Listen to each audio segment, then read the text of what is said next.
From the News Channel 5 Network, this is Urban Outlook. And welcome to Urban Outlook. I'm April Eaton. Thank you so much for being with us today. You know, there are lots of ways that schools succeed in this community, and sometimes they succeed with partnerships from other organizations. One such partnership is Nashville Community Education, which has gotten together with a number of schools in the area. It used to be with schools way before, but now it really is sort of reaching out into the community, helping students achieve in their skills that they need to be successful in life.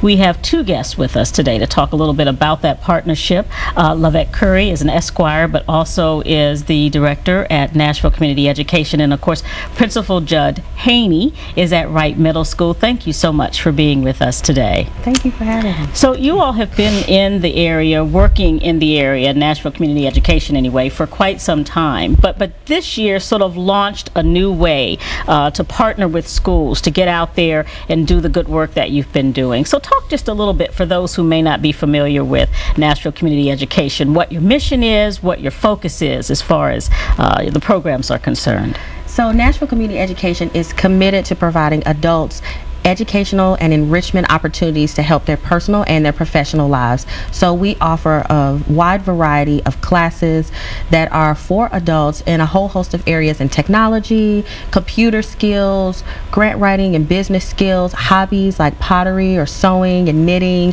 language classes, as well as a number of other classes to really help adults to come to learn new skills that can help them in all areas of their life. Principal Hayinie, how does this impact you? Obviously, you've got all the students there at Wright Middle School. You do the good job, the Lord's work, some might say, every day, making sure those kids get the skills that they need. But parents are a key piece to that success as well. So how does this partnership work when you look at the programs that are going on here and what you need to do with your students and your families that are part of Wright Middle?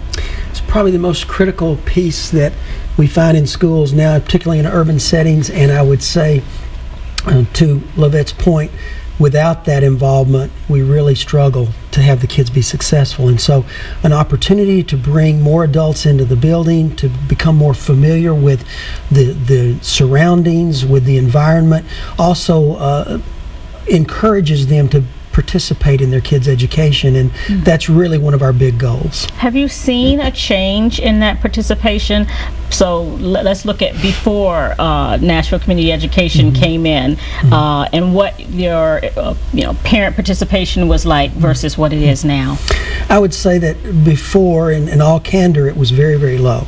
There was not a lot of participation, and part of our decision at the building to launch a community school was to, in fact, address that particular concern, which was lack of parental involvement.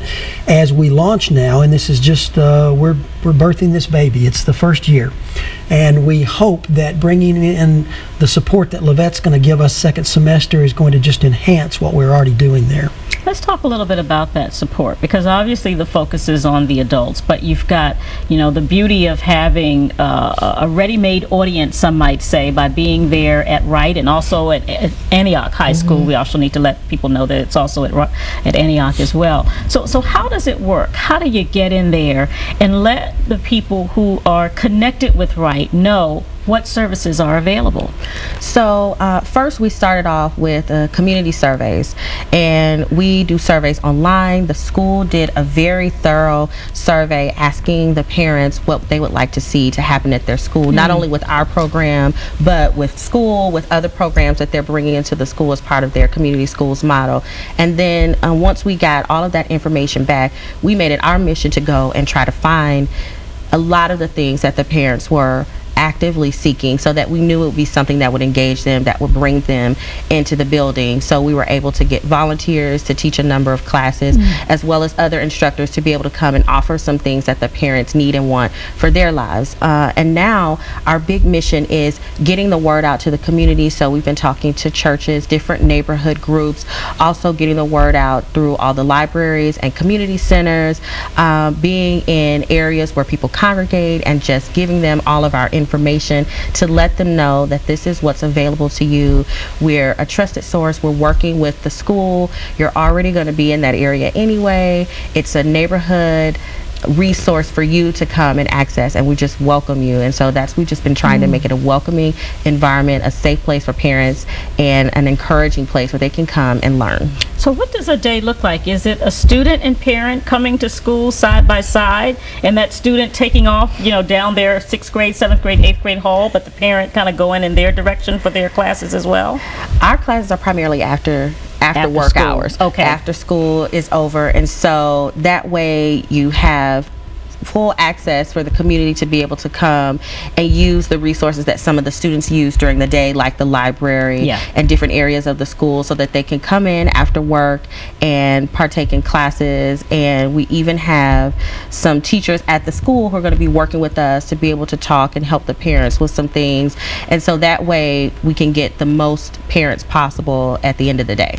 Principal Hayinie, this sounds like it makes for a long day for you there at Wright Middle. I'm sure a worthwhile day, but a long day nonetheless. Is it an extra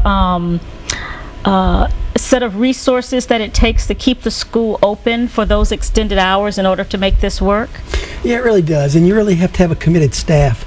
And the staff really understands that in that community, in a word, there's one thing that we really need to be able to do, and that is provide access. Kids lack access. I mean, I've 30 some odd years in education, and most of those in urban settings, and I can tell you that to a word, that seems to be the common theme, is providing access. Providing access creates more opportunities for people, and for us to leave that community better off than we found it, in effect, is really the goal. And I have a staff that's committed to make sure that happens. And so some of that is just sweat equity.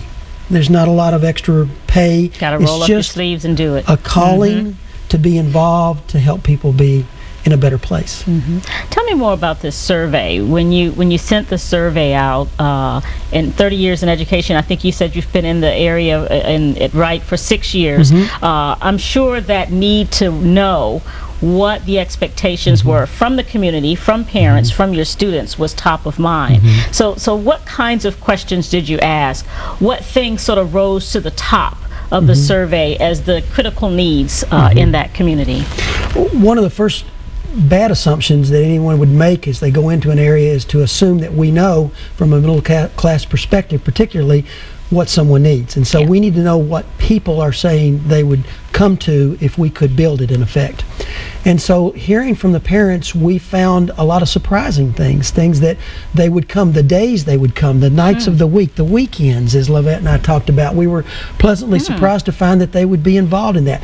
Wanting to have a community garden, something that perhaps wasn't on our radar, but it sounded like it was something that would bring the community together. And since there are many what I will call truck merchants that have their vegetables and fruits up and down that corridor of Nolensville Pike, we've hoped to bring them in, and they are very excited about coming in and, in effect, creating a little mini farmers market there on Saturdays with us. To bring the community closer together, have my students planting and growing, and actually side by side working with those merchants to sell some of the things that we might produce to sustain that particular garden, and hopefully to bring more people onto the property to see that there are many good things going on there. And then do you try to incorporate those life lessons that they're getting with the school lessons? So the importance of healthy eating, the science that goes into growing, all of those kinds of lessons, I bet there's a way to connect them, correct? And there are, and so health classes are very much a part of what we do. And beyond that, it's really a holistic learning approach, because you want to integrate all of those traits that we inculcate over our life and that we try to keep as a part of who we are, to be healthy, to be productive. And we find ways to do that very intentionally throughout the day, whether it's math, reading, science, social studies. It's all a part of that. And Lovette, any surprises on your end when you went back and sort of looked at that great survey that the school put together? What sort of rose to the top when it comes to making sure that you've got the programs in place from your perspective? What was great to see, and we already know that parents love their kids, and the biggest thing that the parents wanted to know is, what can I do as a parent to help make my kid more successful? So we spent a lot of time trying to find people who would be able to teach classes around parenting skills, to teach classes on how to get your child into college, what you need to do to get your child prepared. Even though it's a middle school, it's never too early to start. People from the community who can talk to parents about keeping their child safe, making sure they're aware of what their child is doing, and trying to keep them from being unduly influenced by the wrong sort of element. And a lot of the parents, like, those were the key things that they wanted to know, is what can I do as a parent to make my child successful? And then after that was things, you know, that they need professionally around resumes or business skills that they may need. But their first priority was their children, and that they wanted to have a positive impact to make sure their children are doing the best and being the best that they can be.